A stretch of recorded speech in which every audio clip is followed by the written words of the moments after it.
Hello साथियों, जय हिंद। आज हम देखेंगे एसएससी जीडी के 10 क्वेश्चंस मैथ के।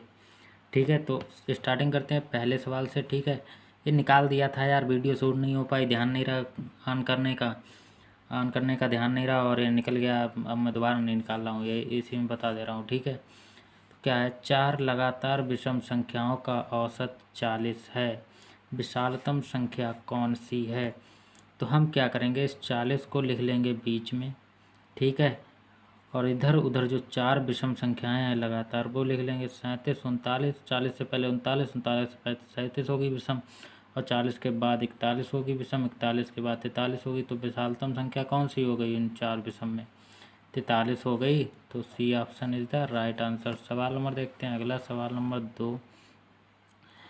दो निकल गए थे सवाल यार, वो ऑन नहीं कर पाया। ठीक है, 20%, 30% तथा 20% की 3 क्रमिक छूट दी जाती है। निबल छूट क्या होगी? निबल छूट मतलब पूरी छूट मिलाकर कितनी दी थी? ठीक है, तो अंकित मूल्य मान लिया था ये हमने 100। ठीक है, विक्रय मूल्य निकालने के लिए क्या करेंगे, इस अंकित मूल्य पर छूट देंगे कितनी? 20% की, मतलब 80/100 करेंगे संख्या निकालने के लिए। फिर 30% की लगाएंगे, क्रमिक लगा रहा है तो यहीं पर लगा देंगे, गुणा 70/100 करेंगे। फिर 20% फिर दे रहा है, गुणा 80/100 करेंगे। कट पिटा के नीचे केवल 10 बचेगा। ठीक है, और ऊपर 8 7 8 बचेगा। 8 8 64 करोगे, 64 गुणा 7 करोगे, 448 आएगा। बटे में 10 है इसलिए 44.8 आ जाएगा। 44.8 विक्रय मूल्य आ जाएगा इसका। अब 100 में से 44.8 घटा दोगे तो छूट निकल आएगी। निबल छूट कितनी है? तो निबल छूट है 55.2%, मतलब पूरी छूट। वही बताया था मैंने, निबल छूट 55.2% की छूट दी। 44.8% घट जाएगा, ये विक्रय मूल्य, विक्रय मूल्य घट जाता है तभी छूट निकल आएगी। तो 55.2%, B option is the right answer. सवाल नंबर देखते हैं, अगला सवाल नंबर 3। सवाल नंबर 3 क्या कह रहा है, एक विद्यालय में लड़के और लड़कियों का अनुपात 4:7 है तथा लड़कियों तथा अध्यापकों का अनुपात 13:2 है। छात्रों तथा अध्यापकों का क्रमशः अनुपात क्या है? छात्रों का मतलब है लड़के और लड़कियां दोनों, समझ गए? छात्रों का मतलब है यहाँ लड़के और लड़कियां दोनों। तो क्या करेंगे हम, ये लड़कियों और अध्यापकों का दे रखा है, इसमें लिखते हैं लड़कियों का। लड़कियां कितनी हैं? 7, एक्स मान लेंगे 7x। ठीक है, लड़कियों का अनुपात और बटे अध्यापकों का इसमें से ले लेते हैं। अध्यापकों का लेंगे ही नहीं, अध्यापकों की संख्या पता ही नहीं है हमें। हमने मान लिया अध्यापकों की संख्या। ठीक है, अध्यापकों की संख्या तो पता ही नहीं है ऊपर वाले में। ठीक है, लड़कियों की संख्या रख ली और अध्यापकों की संख्या इसमें पता ही नहीं। लड़कियों की संख्या 7x मान ली, लड़कों की 4x मान लेंगे। बराबर में क्या आएगा? बराबर में लड़कियों की संख्या बटे अध्यापकों की संख्या है। तो लड़कियों की संख्या इधर क्या है? 13x, और बटे अध्यापकों की संख्या इसमें क्या है? 2x अपनी तरफ से। ठीक है, अब इसको क्या करेंगे, इसको ऐसा करेंगे। ठीक है, गुणा कराएंगे इसके इधर ऐसा करा देंगे। ठीक है, तो क्या आएगा, अध्यापकों की संख्या बराबर क्या आ जाएगी फिर? की संख्या बराबर आ जाएगी 7 दूनी के 14x, और जो 13x इसकी गुणा में आएगा, इसकी गुणा में आएगा 13x। तो ये 13x बटे में नहीं चला जाएगा, तो हम डायरेक्ट बटे में भेज दे रहे हैं। ठीक है, 14x बटे 13x आ जाएगा। ठीक, ये आ गई अध्यापकों की संख्या। अब हम क्या करेंगे, 13/2 सीधे लिख लेते हैं, केवल x नहीं लगाते हैं यहाँ पे। ठीक है, कोई दिक्कत नहीं है। ठीक है, तो 14x/13 आ जाएगा। अभी अध्यापकों की संख्या आ गई, हमें क्या निकालना है? छात्रों की संख्या और अध्यापकों की संख्या का अनुपात। तो ये तो आ गई अध्यापकों की संख्या।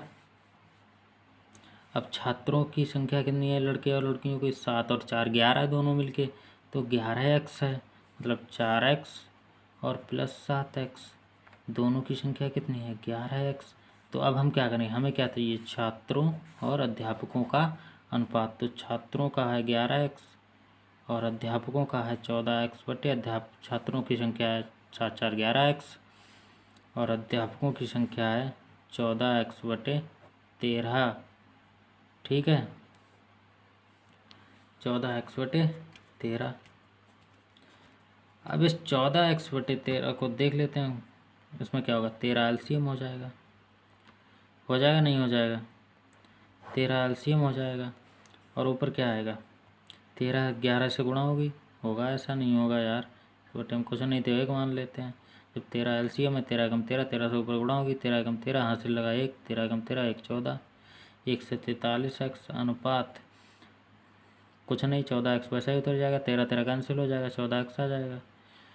तो भैया अभी हर अपने आप गायब हो जाता है, जब अनुपात में ऐसा निकालते हैं तो हर अपने आप गायब हो जाता है, ध्यान रखना, हर अपने आप गायब हो जाएगा। तो 143x/14x आ गया, x तो हमने माना था तो x को काट देते हैं, 143/14 आ गया आंसर। देखते हैं कंस में, B option is the right answer. ठीक है, सवाल नंबर देखते हैं अगला, सवाल नंबर 4। एक मिश्र धातु में जिंक, कॉपर तथा एल्यूमीनियम का भार 2:3:7 के अनुपात में है। 48 किलोग्राम भार के मिश्र धातु में जिंक तथा एल्यूमीनियम के भार में अंतर है। जिंक और एल्यूमीनियम के भार में अंतर बूझ रहा है। जे अनुपात दे रखा है इनका सबका भार का, और जे 48 किलोग्राम क्या रहेगा, सब धातुओं का वजन दे रखा है, सारी तीनों का। तो हम अलग अलग करके निकाल लेते हैं, पहले जिंक का ही निकाल लेते हैं। ठीक है, हमें किसका चाहिए, जिंक और एल्यूमिनियम के भार में अंतर। तो हम जिंक और एल्यूमिनियम का निकालेंगे केवल। जिंक का कितना है, 2 अनुपात गुणा 48 करेंगे, जो टोटल है उससे गुणा करेंगे, और बटे में इस सबको जोड़ के कर देंगे। 7 3 10 तो 12, 12 चौके 48, 4 दूनी 8, 8 किलोग्राम क्या है, जिंक निकल आई। भाई क्या करते हैं, जो निकालना होता है उससे गुणा करते हैं टोटल की, और बटे में क्या करते हैं, इन तीनों का जोड़। ऐसा ही करेंगे हम किस में, एल्यूमिनियम में। एल्यूमिनियम निकालना है, जिंक और एल्यूमिनियम में ही तो अंतर पता करना है, हम क्यों निकालें कॉपर भी फालतू में। ठीक है, तो एल्यूमिनियम का क्या है, एल्यूमिनियम का 7 अनुपात है, भाई आखिर में है तो आखिर में होगा। तो 7 गुणा 48, 48 हो जाएगा टोटल, बटे टोटल इनका योग 12, तो 12 चौके 48, 7 चौक 28, 28 किलोग्राम एल्यूमिनियम है। अब एल्यूमिनियम और जिंक में अंतर, तो 28 में से 8 घट जाएंगे, कितना बचा, 20 का अंतर है, 20 किलोग्राम का एल्यूमिनियम और जिंक में।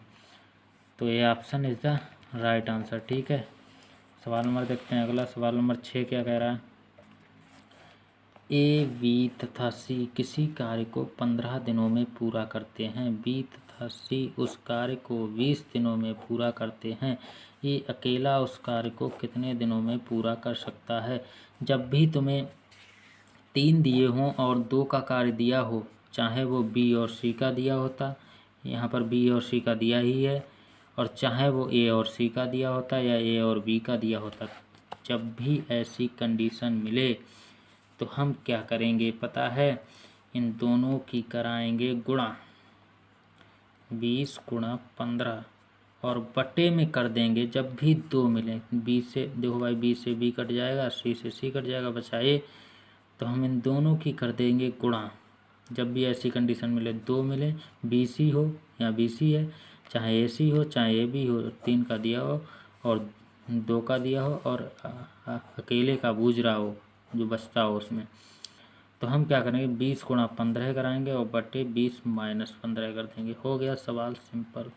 15 गुणा 20 बटे 20 में से 15 के 5, 5 चौके 20, 15 चौके 60, आ गया आंसर 60। ठीक है, C option is the right answer.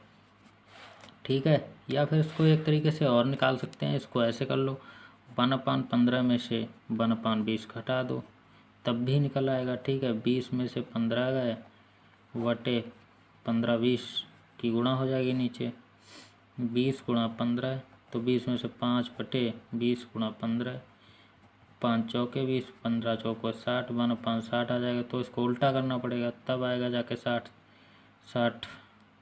ठीक है, 60 दिन, तो आप ऐसे निकालिए। ठीक है, जल्दी निकलेगा, शॉर्ट ट्रिक है। ठीक है, सवाल नंबर देखते हैं अगला, सवाल नंबर 7। सवाल नंबर 7 क्या कर रहा था, किसी बस टर्मिनल से बसें 10 मिनट के अंतराल से 20 किलोमीटर प्रति घंटा की चाल से चलती हैं।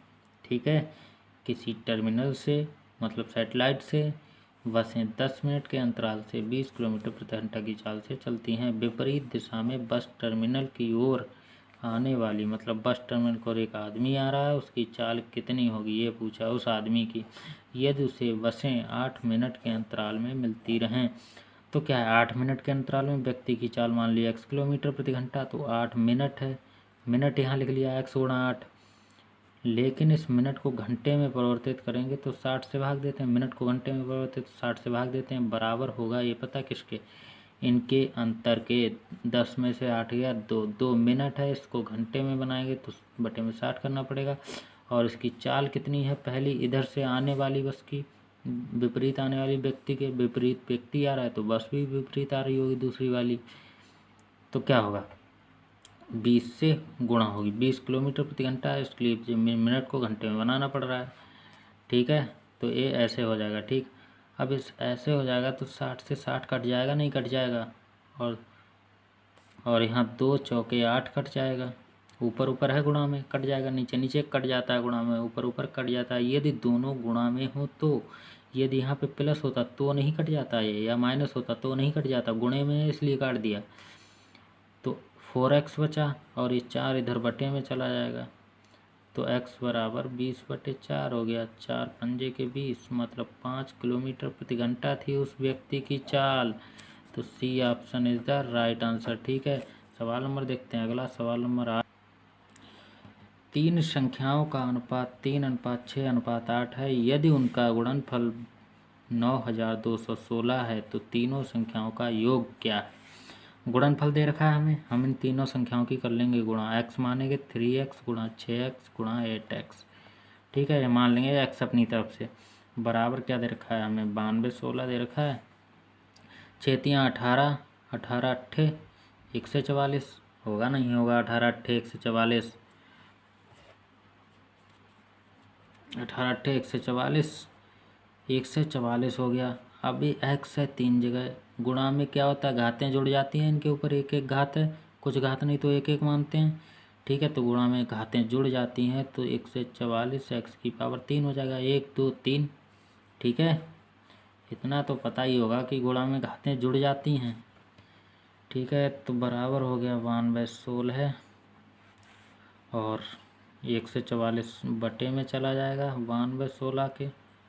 ठीक है, चला गया 144 बटे में।